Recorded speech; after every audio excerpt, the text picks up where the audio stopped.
주의 이름으로 사랑합니다. 주의 이름으로 사랑합니다. 할렐루야. 아멘. 농부가 밭에 씨를 뿌렸습니다. 어떤 씨는 사람이 밟고 다니는 길 위에 뿌려졌고, 또 어떤 씨는 돌밭에 뿌려졌어요. 또 어떤 씨는 가시덤불이 이렇게 많이 있는 곳에 씨가 뿌려졌고, 또 다른 씨는 좁은 땅에 뿌려졌습니다. 길가에 떨어진 씨는 새가 먹어버렸습니다. 돌밭에서 자라던 씨는 싹이 났는데 해가 뜨자마자 말라버렸습니다. 가시밭에 씨는 싹이 나긴 났는데 이렇게 잘 자라다가 잡초들이 이렇게 무성해서 그 기운을 다 막아서 열매를 맺지 못했습니다. 좋은 땅에 떨어진 씨는 뿌리를 내리고 자라서 많은 열매를 맺었습니다. 오늘 3, 4절을 보면 씨를 뿌리는 자가 뿌리로 나아가서 뿌릴새 더러는 길가에 떨어짐에 새들이 와서 먹어버렸고, 18절에서 19절에 보면 그런즉 씨 뿌리는 비유를 들으라. 아무나 천국 말씀을 듣고 깨닫지 못할 때는 악한 자가 와서 그 마음에 뿌려진 것을 빼앗나니 이는 길가에 뿌려진 자요. 씨 뿌리는 자가 씨를 뿌렸는데 길가에 떨어졌어요. 길가라는 곳은 어떤 곳이에요? 사람들이 많이 지나다니잖아요. 밟고 다니잖아요. 그래서 땅이 딱딱해요. 씨가 떨어져서 뿌리를 내릴 수가 없어요. 그러니까 새가 와서 옳거니 웬 먹이냐? 그러면서 그걸 다 쪼아 먹어버렸어요. 여기서 말하는 씨는 하나님의 말씀입니다. 말씀이 우리에게 떨어지지만 그 말씀을 듣고 깨닫지 못할 때는 악한 자가 와서 그 뿌려진 말씀을 빼앗아 가는 겁니다. 오늘 18절 19절에 나와 있는 깨닫다라고 하는 것은 이해하다, 경건하게 행동하다 라는 뜻이고, 악한 자는 무슨 뜻이냐면 병들었다는 뜻입니다. 빼앗다라고 하는 것은 내 쪽으로 잡아채다. 내 쪽으로 잡아채는 거예요. 빼앗는 거예요. 그렇죠? 남의 것을 내 쪽으로 잡아채는 거예요. 끌어당기다. 이런 뜻이 있어요. 하나님의 말씀을 듣고 경건하게 살아가지 못하게 내 쪽으로 끌어당기는 악한 병든 세력이 있다는 거예요.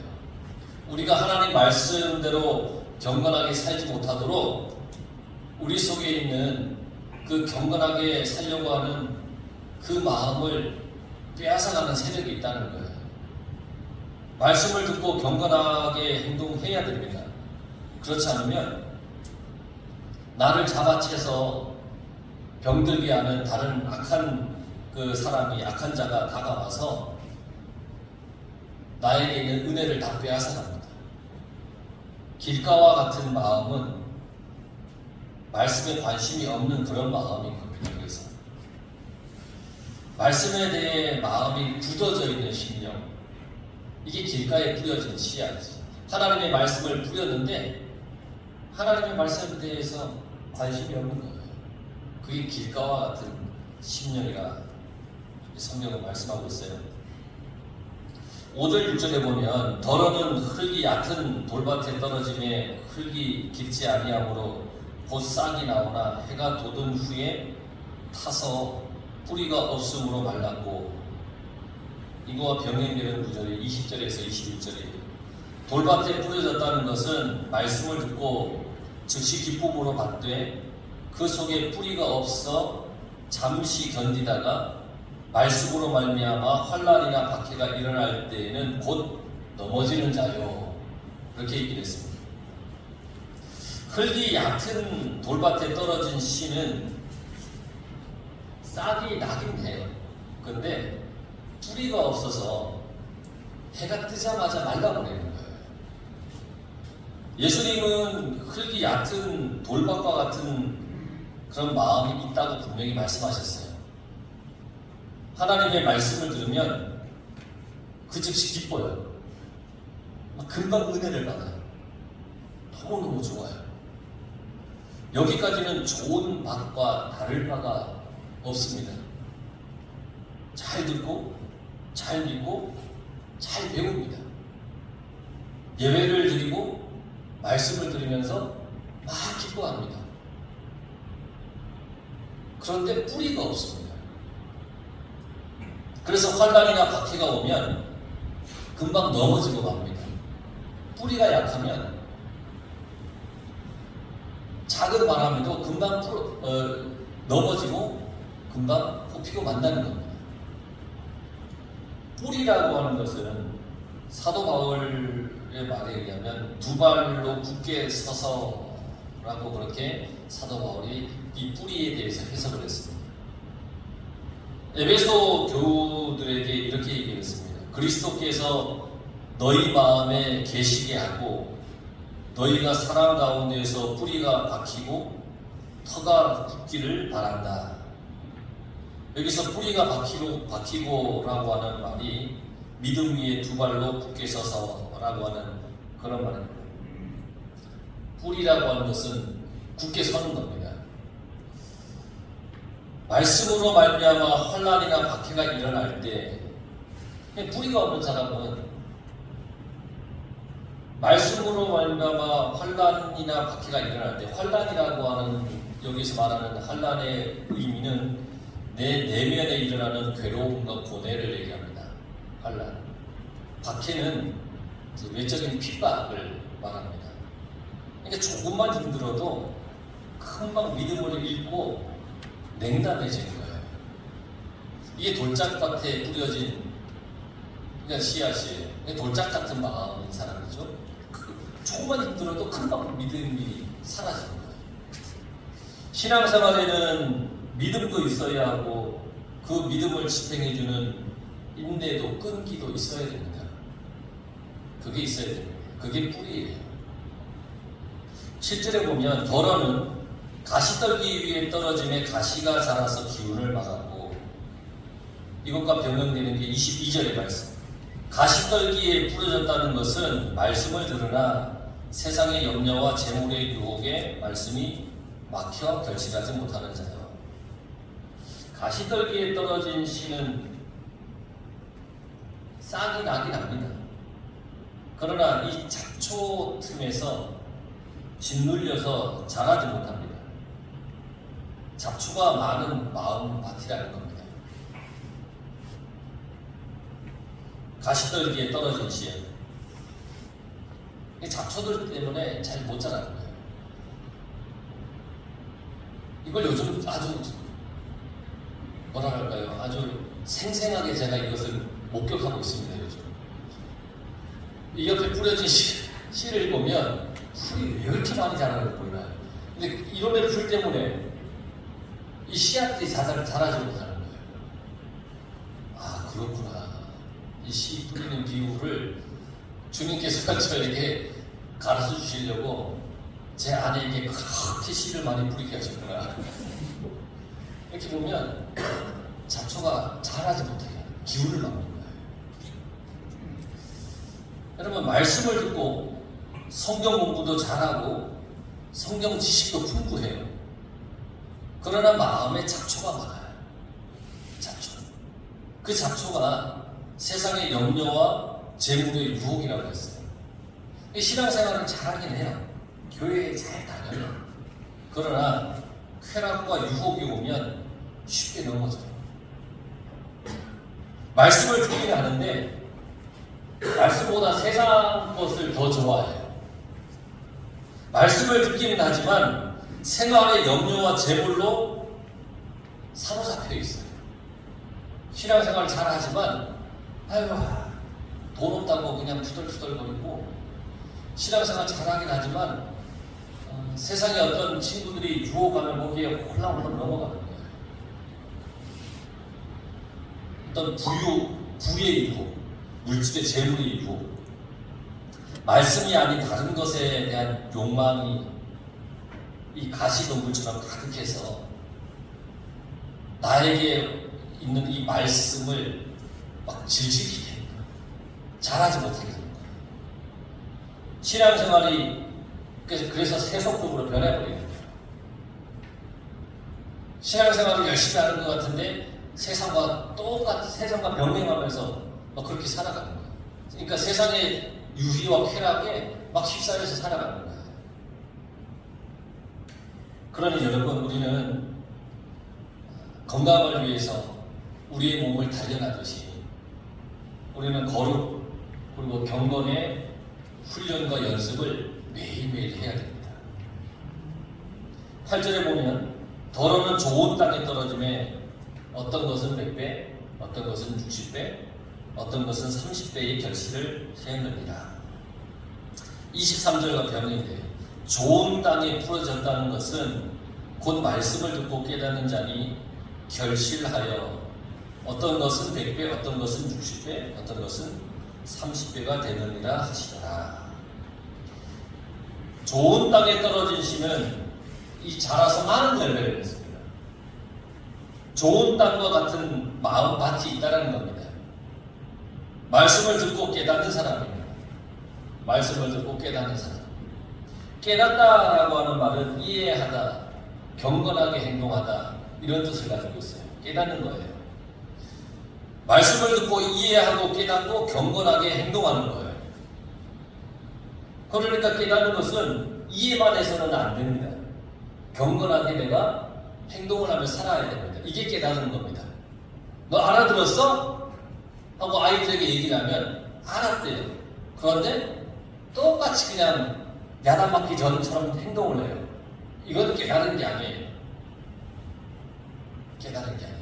깨닫는 것은 이해를 해요.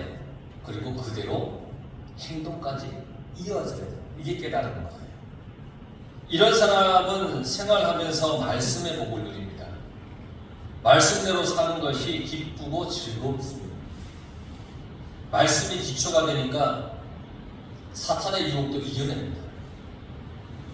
고난도 능히 극복합니다. 주님이 주실 축복을 바라보면서 능히 이겨내는 겁니다. 결실을 맺습니다. 영적인 결실을 맺는 겁니다. 좋은 밭에서는 반드시 말씀의 열매를 맺는 겁니다. 가만히 파묻혀 있는 것 같은데 때가 되면 열매를 맺습니다. 좋은 밭은 그런 겁니다. 왜 안 자라지? 분명히 좋은 밭인데 그런데 때가 되면 열매를 맺더라는 겁니다. 실패한 것처럼 보여도 결코 실패하지 않습니다. 상상하지 못할 그런 결실을 맺게 되는 겁니다. 사탄은 말씀을 빼앗아 가고자 듣지 못하게 합니다. 하늘나라의 기쁨을 누리지 못하게 합니다. 세상 속에 염려와 욕망을 가지고 말씀을 막 가로막습니다. 사탄이 그렇습니다. 예수님께 나아가지 못하게 합니다. 말씀이 뿌리를 내리고 잘 자라서 열매를 맺도록 여러분 그렇게 노력하며 살아가시기 바랍니다. 그러면 말씀을 따라서 30배, 60배, 100배의 변화가 일어나는 겁니다. 여러분 삶 속에 그런 변화가 일어나는 겁니다.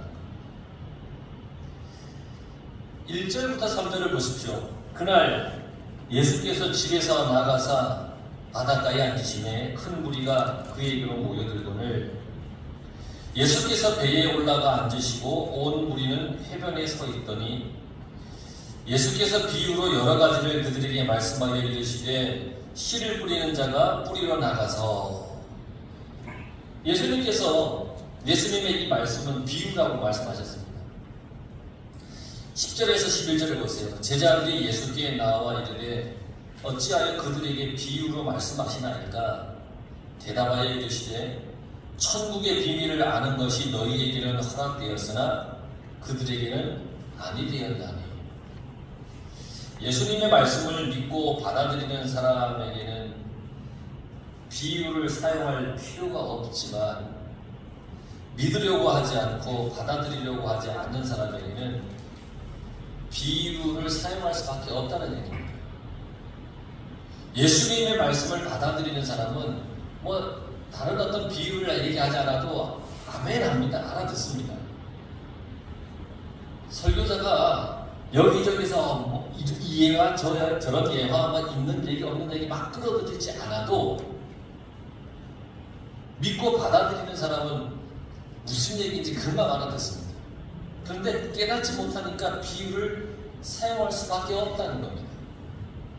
천국의 비밀은 하나님 나라에 관한 진리를 말하는 겁니다. 허락되었다라고 하는 말은 은총을 받았다는 얘기입니다. 천국의 비밀이 허락되었다는 것은 하나님 나라에 관한 진리를 그 모든 말씀을 받아들이는 은총이 그에게 있다는 것입니다. 예수님을 믿고 영접하는 사람은 하나님 나라의 비밀을 아는 은총이 허락이 되었고, 예수님을 거부하고 영접하지 않은 사람은 하나님 나라의 은총을 받지 못한다는 얘기입니다. 그럼 이게 차별하여 대우하는 것이냐? 그게 아닙니다. 그들이 받아들이지 않았다는 얘기입니다. 주님이 차별해서 어떤 사람은 알게 하고 어떤 사람은 모르게 합니까? 이게 아니라 받아들이지 않으니까 모르는 겁니다. 그들은 예수님을 거부했습니다. 많은 병자들을 고치고 귀신을 내쫓는 것을 그들이 다 보았습니다. 그런데도 예수님을 믿지 않았습니다. 예수님을 메시아로 받아들이지 않았습니다. 심지어 귀신의 왕의 힘을 입어서 귀신을 내쫓는다라고 예수님을 음해하고 예수님을 없이 여겼습니다. 이들에게는 하나님 나라의 비밀이 숨겨졌다는 겁니다.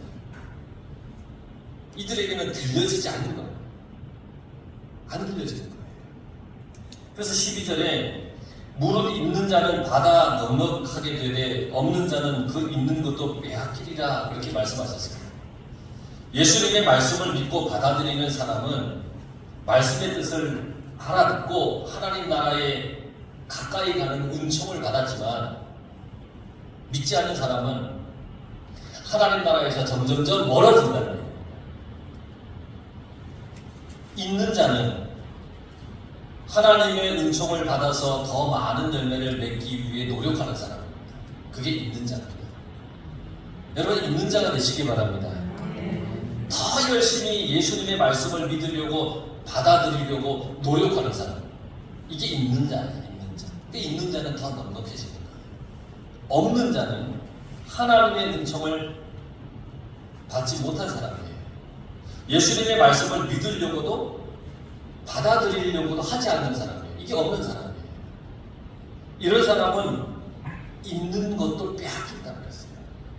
그나마 조금이라도 있는 그것이 빼앗긴다고 했어요. 점점 더 예수님의 말씀을 알아듣지 못하게 된다는 얘기예요. 이게 없는 자예요.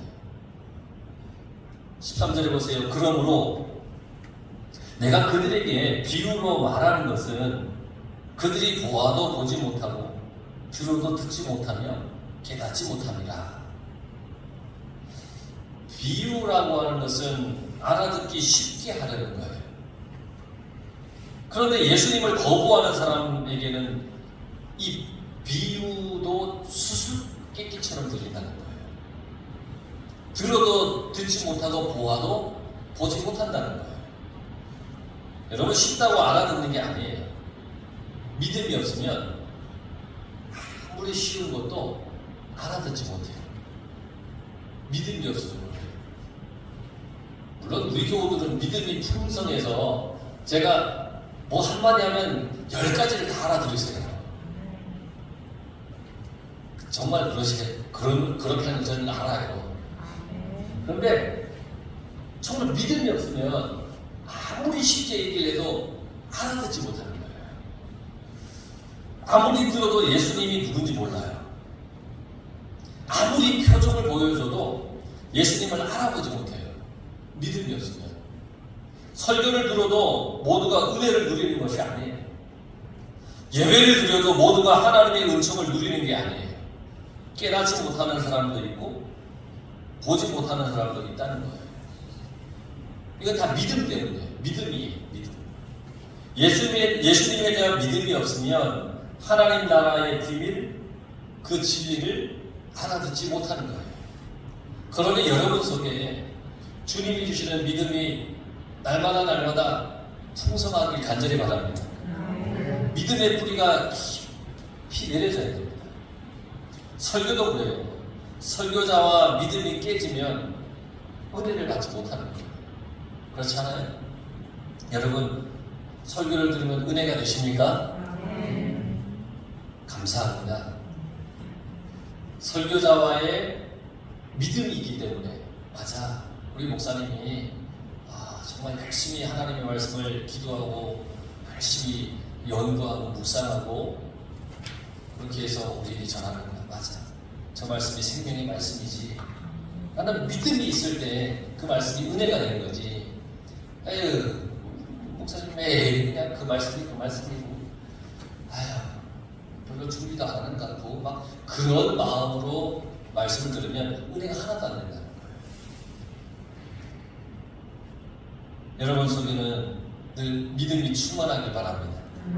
15절 말씀에 보면 마음이 완악해져서 귀는 듣기에 둔하고 눈은 감았으니 이는 눈으로 보고 귀로 듣고 마음으로 깨달아 돌이켜 내게 고침을 받을까 두려워합니다. 예수님은 이사야에 있는 말씀을 들어서 사람들이 예수님의 말씀을 듣고도 마음이 완악해져서 깨닫지 못한다, 그렇게 말씀을 하셨습니다.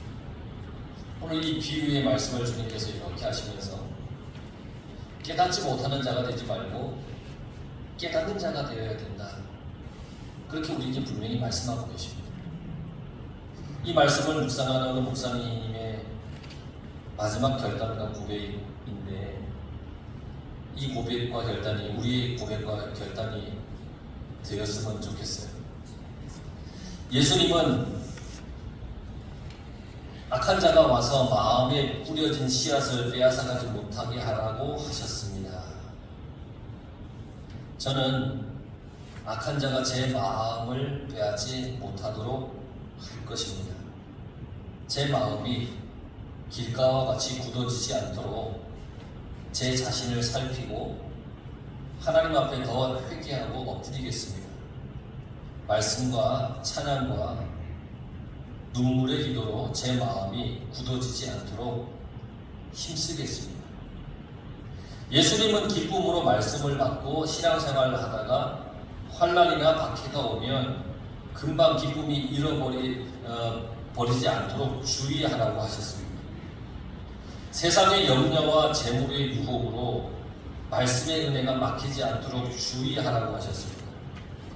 저 자신이 세속적이 되지 않도록 말과 행동을 더욱 조심하겠습니다. 경건하게 행동하도록 힘쓸 것입니다. 이 고백과 이 결단, 이 말씀을 통해서 여러분들도 이러한 고백과 결단을 하시기 바랍니다. 나는 길가가 아니야, 나는 돌밭이 아니야, 나는 가시덤불이 아니야, 그렇게 말하지 말고 나도 그런 돌밭과 같이 길가와 같이 가시덤불과 같이 될 수도 있는데 혹 그렇게 될까 염려되니 나는 그렇지 않도록 경건하게 살도록 애쓰겠습니다. 그렇게 하겠습니다. 염려 근심이 와도 주님의 말씀으로 이기겠습니다. 이러한 결단과 고백으로 여러분들이 모두가 살아갈 수 있게 간절히 축원합니다.